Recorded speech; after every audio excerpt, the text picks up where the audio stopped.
Olá, meus amigos de Santo Antônio do Canaã, que bênção, que alegria poder, através desse vídeo, encontrar vocês em segurança, com saúde e em paz.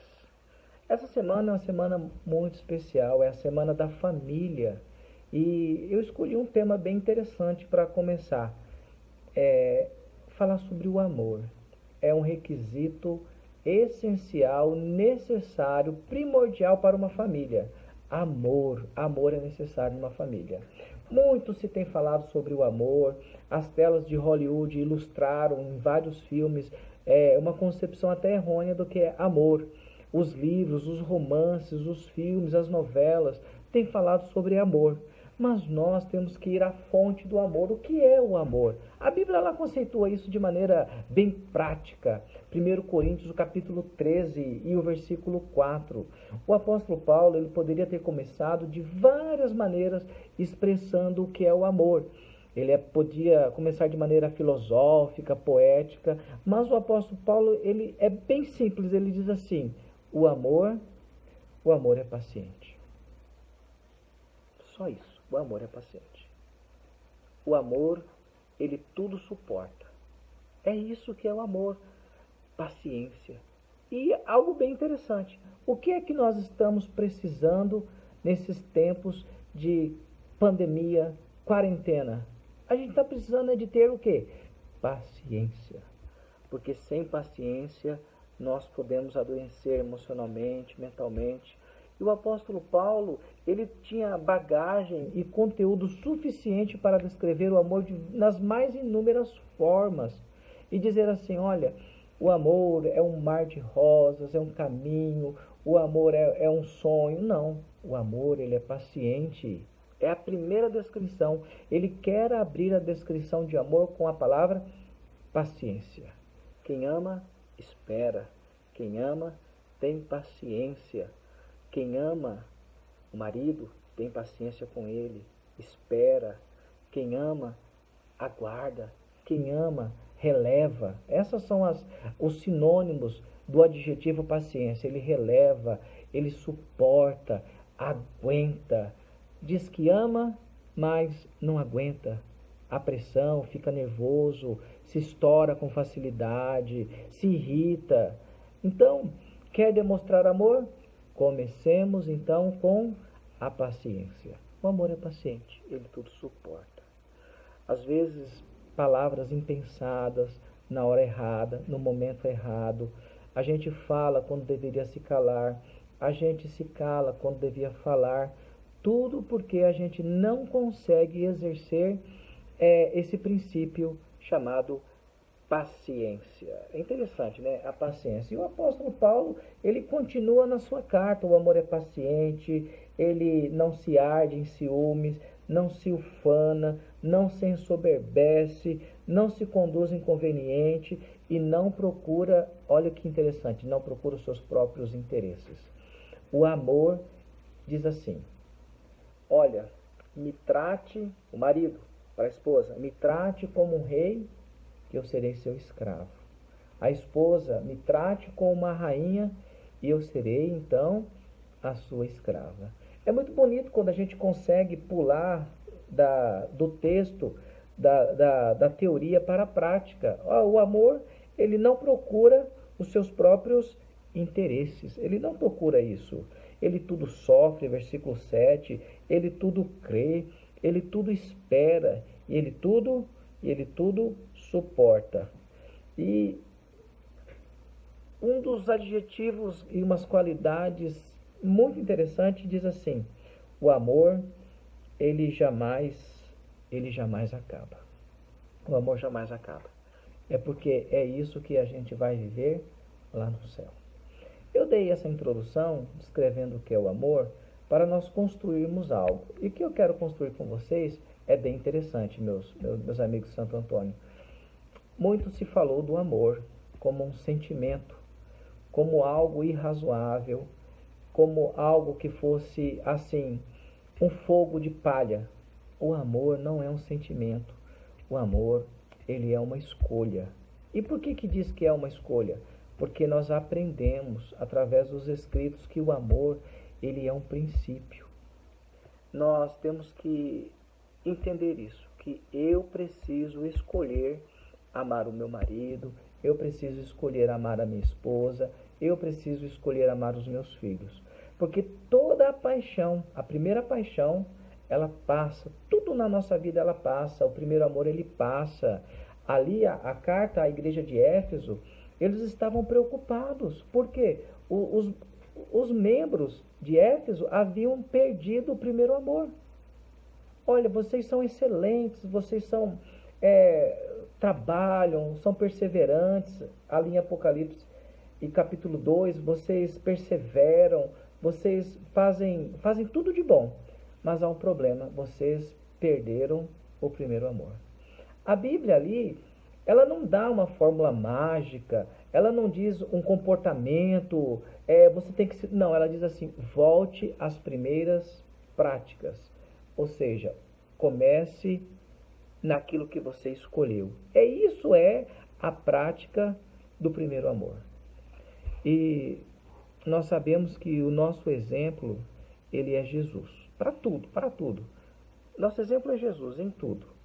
Mas nós não podemos olhar Jesus hoje e dizer assim, olha, não existe um padrão de casamento porque Jesus não casou. Há um padrão de homem perfeito da qual nós devemos nos espelhar, que é Jesus. Mas Jesus nunca casou.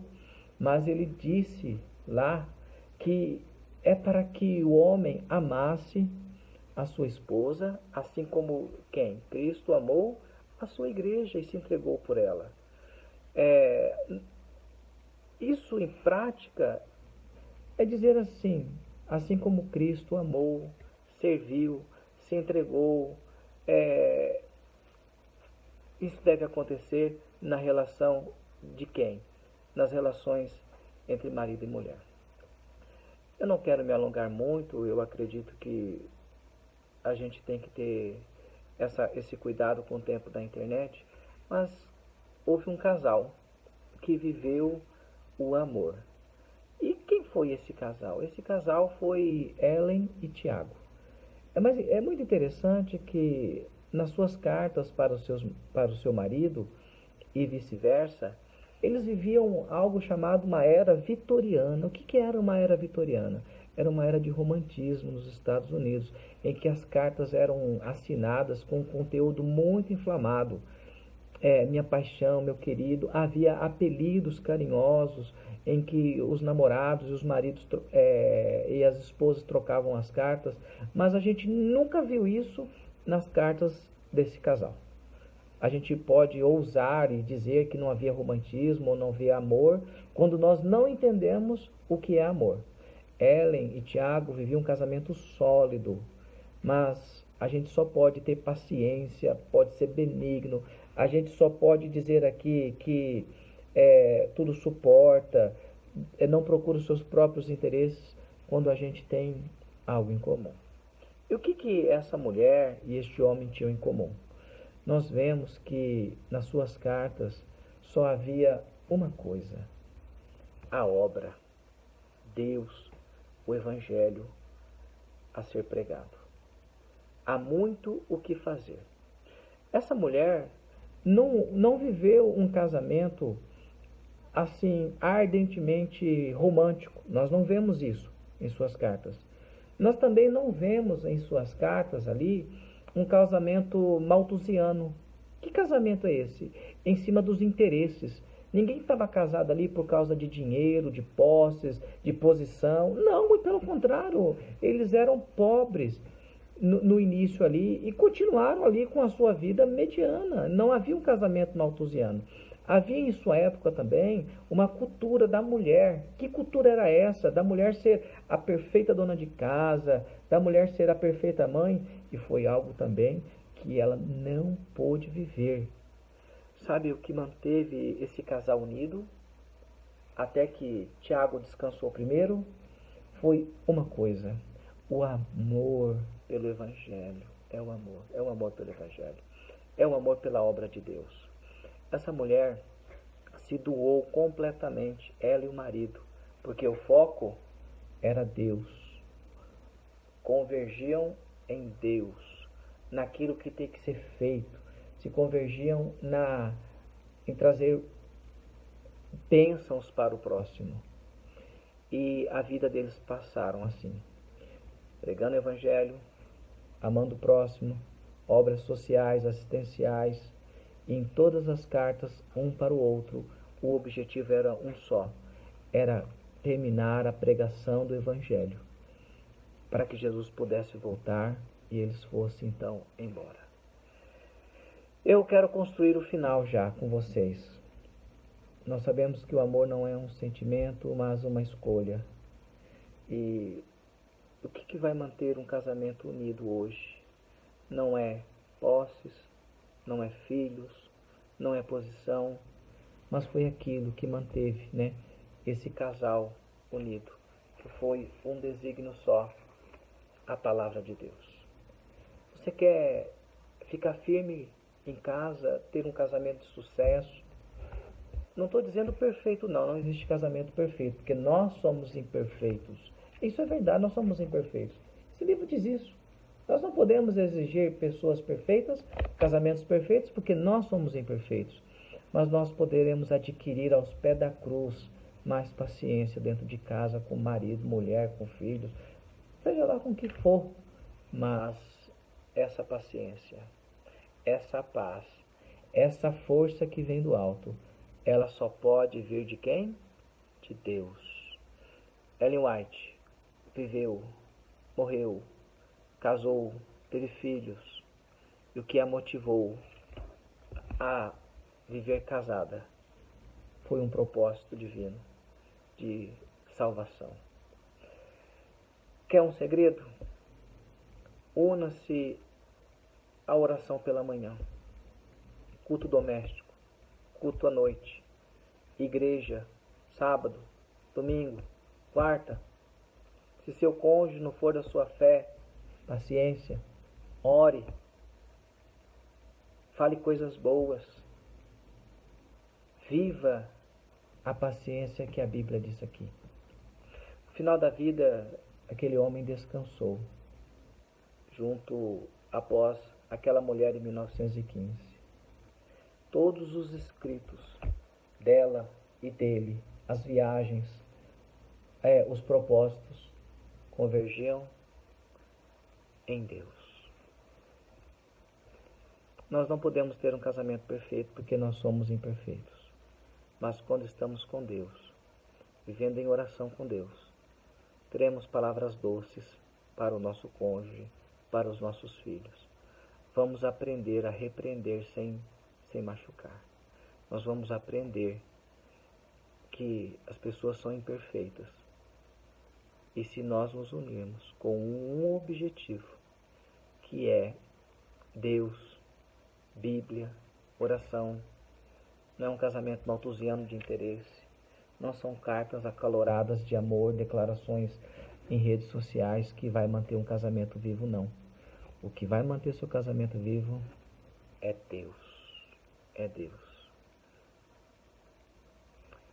Terapia é bom, às vezes é necessário, psicólogo é bom, às vezes é necessário, tem que ir mesmo, tem que cuidar, mas eu quero dizer que a gente precisa estar aos pés da cruz e beber da primeira coisa que Paulo diz: paciência.